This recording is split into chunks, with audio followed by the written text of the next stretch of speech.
particularmente nós chamamos a atenção da necessidade urgente da Autoridade Nacional de Proteção de Dados ser escolhida por um amplo debate público. Eu acho que é importante que essa autoridade não seja somente ao bel prazer do executivo. Entendo que a sociedade precisa dessa participação, porque o trabalho a ser desenvolvido pela Autoridade Nacional de Proteção de Dados será de fundamental importância na proteção dos direitos individuais, difusos e coletivos e no que nós chamamos aí de privacidade. Mas alguém fala assim, na era da internet, deputado Celso, ninguém mais tem privacidade. A questão não é bem assim. Hoje a gente fala em questões de privacidade também no seu aspecto patrimonial. Os senhores têm noção de qual é o faturamento do Facebook, por exemplo, somente com a proteção de dados, com os dados dos seus usuários? É todo o faturamento.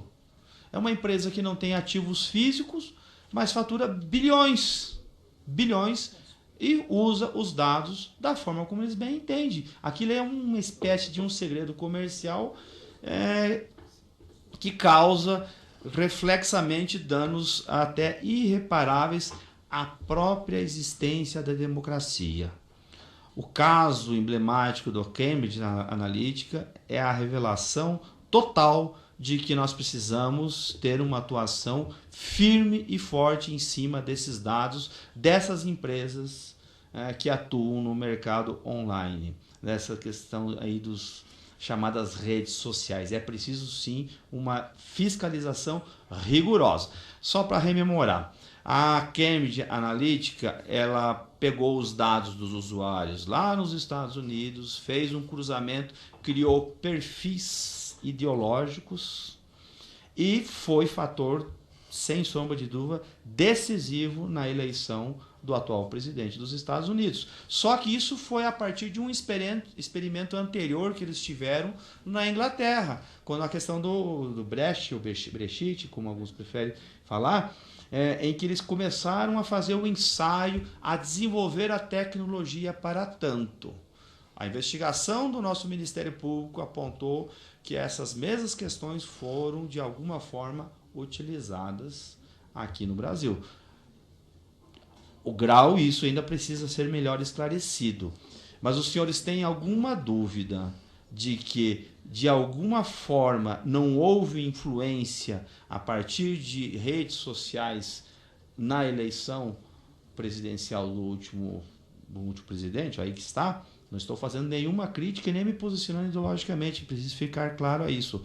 Mas eu fui promotor eleitoral na época, mas há vários relatos de pessoas que começaram a ter as suas linha do tempo, timeline, como alguém prefere falar, na linha do tempo, em que aquilo que ele imaginava começou a aparecer na sua linha do tempo, algumas dúvidas que ele tinha começaram a surgir vídeos, como ocorreu nos Estados Unidos. Então, nós precisamos urgentemente que essa autoridade venha a ser escolhida, que se implante efetivamente essa agência aí, que a gente poderia chamar de uma agência de regulação, para fazer essa intervenção, porque o Ministério Público, as promotorias de justiça não têm recursos suficientes e talvez nem conhecimento técnico-científico para conseguir aprofundar. Nós precisamos efetivamente implantar